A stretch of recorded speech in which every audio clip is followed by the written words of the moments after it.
Good morning students. 11th chemistry में आज हम लोग गैसियस स्टेट में अणुगति सिद्धांत के बारे में जानेंगे, उसके कॉन्सेप्ट्स के बारे में जानेंगे, उसकी क्या क्या अवधारणाएं हैं उनके बारे में जानेंगे और अणुगति सिद्धांत से किस तरह से बॉयल के नियम, चार्ल्स के नियम, एवोगैड्रो के नियम या आदर्श गैस समीकरण की व्याख्या की जाती है उसके बारे में जानेंगे। पिछले वीडियो में हमने आदर्श गैस समीकरण के निगमन को समझा था, उसी के साथ डाल्टन के आंशिक दाब नियम और ग्राहम के विसरण के नियम को जाना था। देखिए, जो गैसीय नियम आपने पहले पढ़ा है वो सब के सब प्रयोगात्मक निष्कर्षों पर आधारित थे, लेकिन धीरे धीरे वैज्ञानिकों ने उसे एक सैद्धांतिक रूप देने का प्रयास किया और उस सैद्धांतिक रूप को देने के प्रयास में सबसे पहले बर्नौली नामक साइंटिस्ट आए, बर्नौली वैज्ञानिक आए। उन्होंने इसकी शुरुआत की, जिसे आगे क्लासियस, मैक्सवेल और बोल्ट्जमैन इन्होंने आगे बढ़ाया। इन तीनों ही वैज्ञानिकों का जो योगदान है अणुगति सिद्धांत के प्रतिपादन में वो सर्वाधिक, सबसे अधिक है। तो अणुगति सिद्धांत के बारे में आज हम लोग जानेंगे। गैसों में उपस्थित जो कण होते हैं, जैसे अणु हुआ या परमाणु हुआ, उनके व्यवहार के आधार पर जिस सिद्धांत का प्रतिपादन किया गया उसे कहा जाता है गैसों का अणुगति सिद्धांत। गैसों के अणुगति सिद्धांत की कुछ अवधारणाएं इस प्रकार से हैं, हम एक एक करके उनको देखेंगे और उनके बारे में जानेंगे।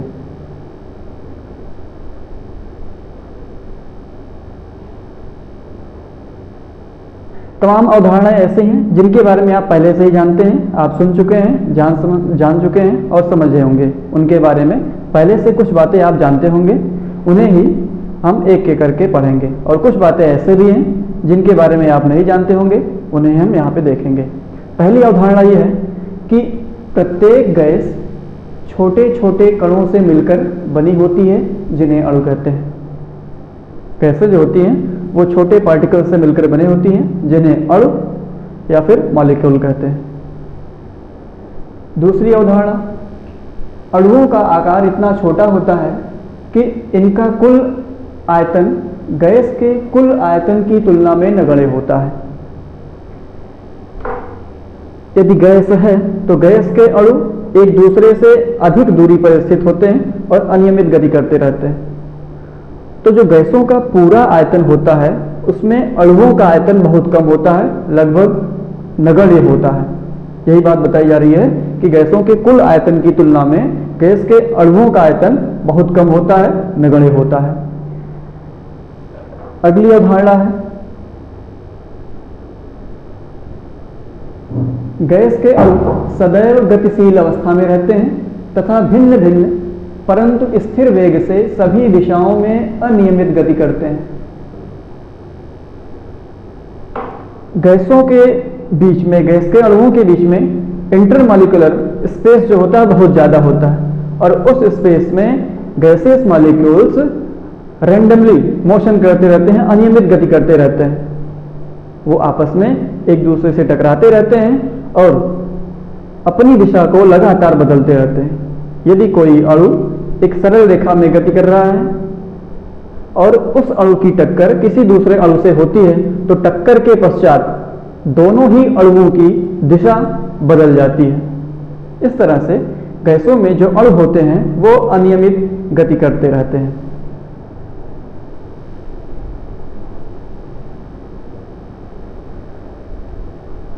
अगला है कि अणुओं के बीच होने वाली टक्करें पूर्णतः प्रत्यास्थ होती हैं तथा इन टक्करों के दौरान कणों की औसत गतिज ऊर्जा में कोई परिवर्तन नहीं होता है। यद्यपि टक्करों के दौरान अणुओं के मध्य ऊर्जा का आदान प्रदान होता है। गैस में अणुओं के बीच में टक्कर होता ही है, लेकिन यहाँ पे जो टक्करें होती हैं, जो कोलिजन्स होते हैं, वो प्रत्यास्थ होती हैं। प्रत्यास्थ टक्कर का मतलब ये है कि टक्कर के दौरान अणु की औसत गतिज ऊर्जा और उनके रेखीय संवेग में कोई परिवर्तन नहीं होता है। यदि दो अणुओं के बीच में टक्कर हो रहा है तो टक्कर के पहले और टक्कर के बाद उनकी गतिज ऊर्जा और रेखीय संवेग में कोई भी परिवर्तन नहीं होता है। लेकिन यदि एक अणु दूसरे अणु से टकराता है तो टक्कर में एक अणु की ऊर्जा दूसरे अणु की ओर स्थानांतरित हो जाती है, एक अणु की ऊर्जा दूसरे अणु को ट्रांसफर हो जाती है। यह तो होता है, लेकिन टक्कर के पहले और टक्कर के बाद दोनों अणुओं की ऊर्जाओं और रेखीय संवेग में कोई परिवर्तन नहीं होता है। अगर दोनों अणुओं के बारे में देखा जाए तो उनकी औसत गतिज ऊर्जा और रेखीय संवेग में परिवर्तन नहीं होता। टक्कर के पहले और टक्कर के बाद बदल जाता है, नहीं बदलता है। लेकिन अगर पर्टिकुलर एक अणु की देखेंगे तो वो बदल जाता है, वो बदल सकता है, क्योंकि टक्करों में ऊर्जा का स्थानांतरण होता है। जब एक अणु किसी दूसरे अणु से टकराता है तो उसमें ऊर्जा का स्थानांतरण हो जाता है, ऊर्जा एक अणु से दूसरे अणु में ट्रांसफर हो जाती है।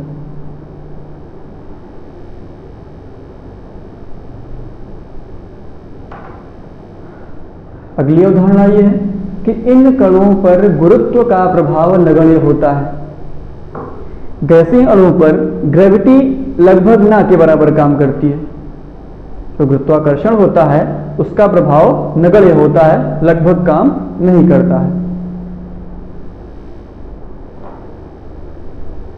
अगली अवधारणा है इन अणुओं की गतिज ऊर्जा गैस के परम ताप के समानुपाती होती है।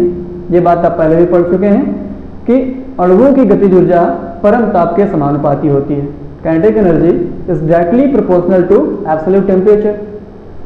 अगर टेम्परेचर को बढ़ाया जाएगा तो अणुओं की गतिज ऊर्जा काइनेटिक एनर्जी बढ़ेगी। यदि अणुओं के ताप को या गैस के ताप को घटाया जाता है तो अणुओं की गतिज ऊर्जा घटती है। अर्थात गैसों के अणुओं की गतिज ऊर्जा सीधे टेम्परेचर पर डिपेंड करती है।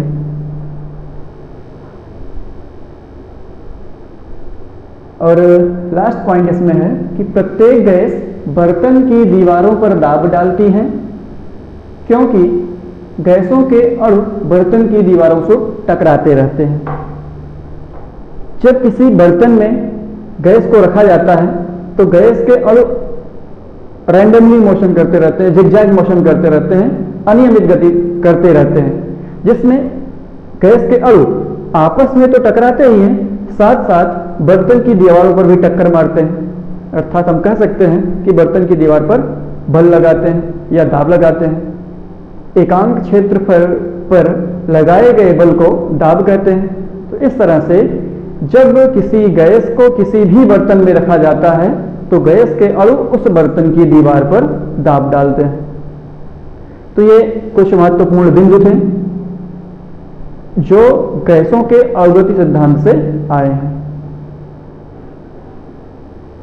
इसके बाद गैसों के अवगति सिद्धांत को मैक्सवेल ने एक मैथमेटिकल रूप दिया, एक गणितीय रूप दिया, जिसे देखते हैं कि वह अणुगति समीकरण कहलाता है। इसमें एक फार्मूला है कि PV equals to 1/3 mn URMS square. PV equals to 1/3 mn URMS square. यहाँ पे P गैस का दाब है, V गैस का आयतन है, m गैस के एक अणु का द्रव्यमान है, n गैस में उपस्थित अणुओं की संख्या है और URMS को कहते हैं गैस के अणुओं का वर्ग, माध्य, मूल, चाल। R मतलब रूट, M मतलब मीन, S मतलब स्क्वायर और U स्पीड आप कह सकते हैं इसको, स्पीड।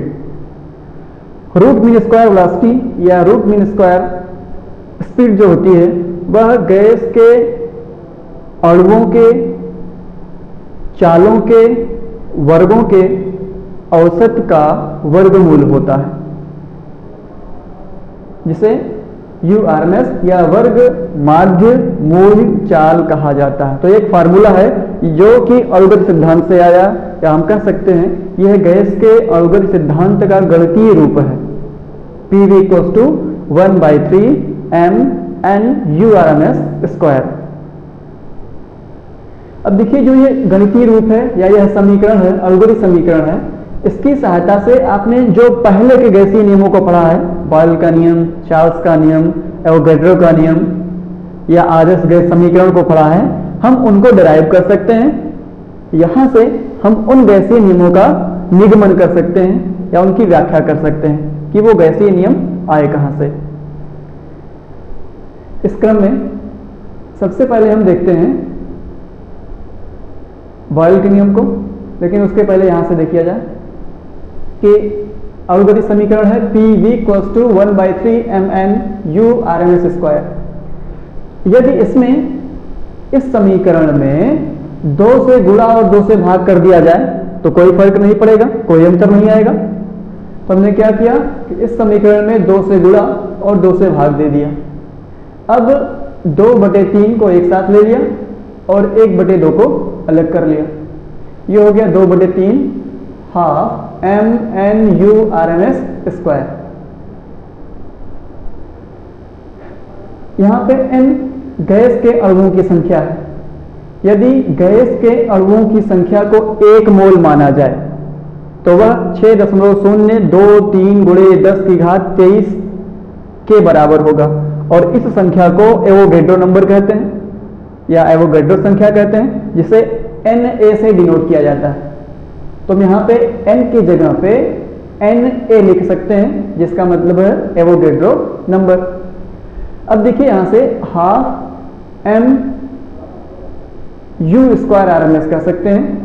यह 1 मोल अणुओं का द्रव्यमान होगा।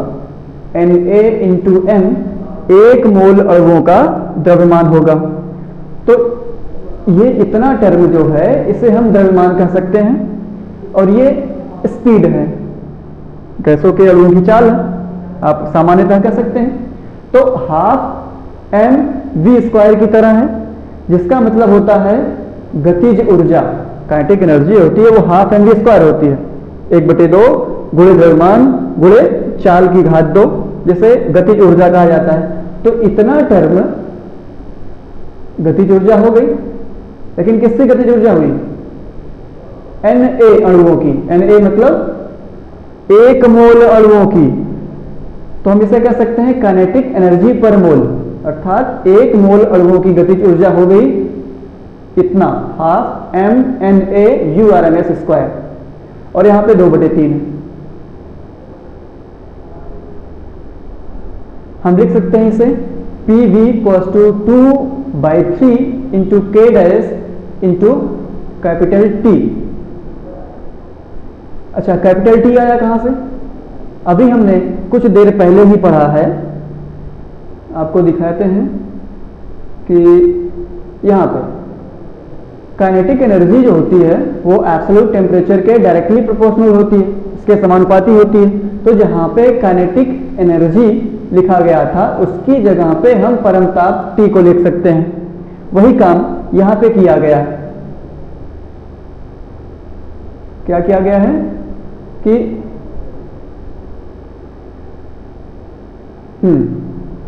काइनेटिक एनर्जी की जगह पे हमने क्या लिख दिया है?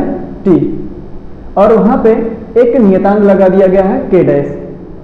यह एक कांस्टेंट है K डैश, और जहां पे काइनेटिक एनर्जी होनी चाहिए थी वहां पे हम लगा दिया T। तो हम कह सकते हैं कि काइनेटिक एनर्जी पे K डैश T रख दिया गया है, जहां पे K डैश एक नियतांक है। तो इस तरह से एक ये फार्मूले के रूप में आ गया है कि PV = 2/3 K डैश × T। ये एक इक्वेशन है, इसको हम इक्वेशन 1 मान लेते हैं। अब देखिए यहां से कैसे निर्धारण होता है कि बॉयल का नियम।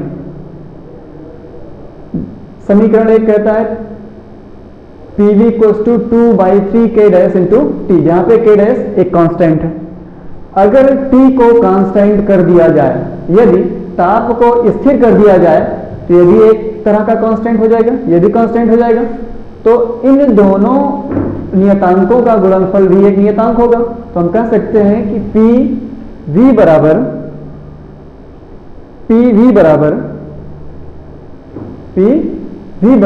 नियतांक, क्योंकि ताप को स्थिर कर दिया गया और ये एक नियतांक है।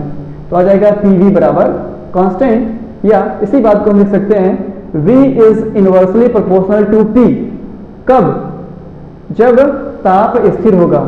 बॉयल का नियम कहता है कि स्थिर ताप पर किसी गैस की निश्चित मात्रा का आयतन गैस के दाब के व्युत्क्रमानुपाती होता है। तो इस तरह से अणुगति समीकरण से बॉयल का नियम सिद्ध हुआ।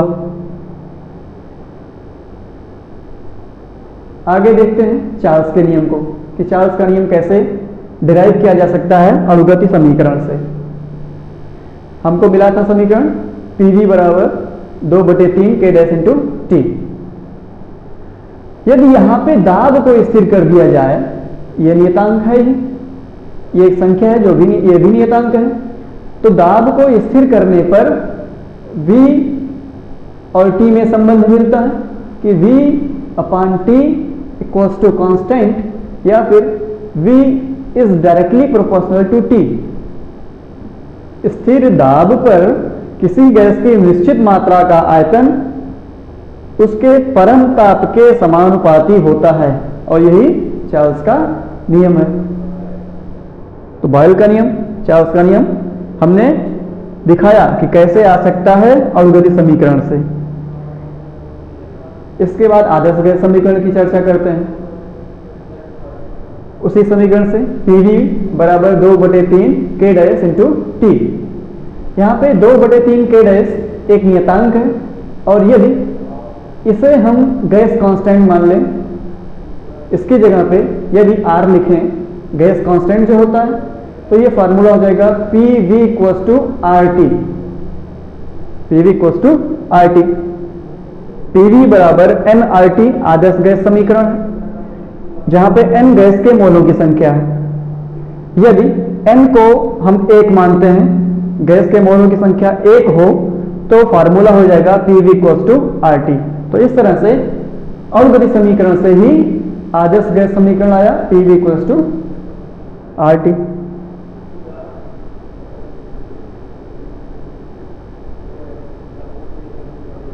आगे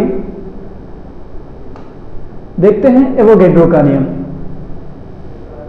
अभी शुरू में ही आपने पढ़ा कि PV बराबर 1/3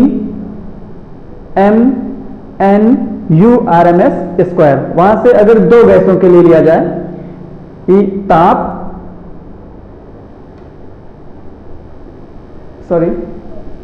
यदि दाब और आयतन को स्थिर कर दिया जाए,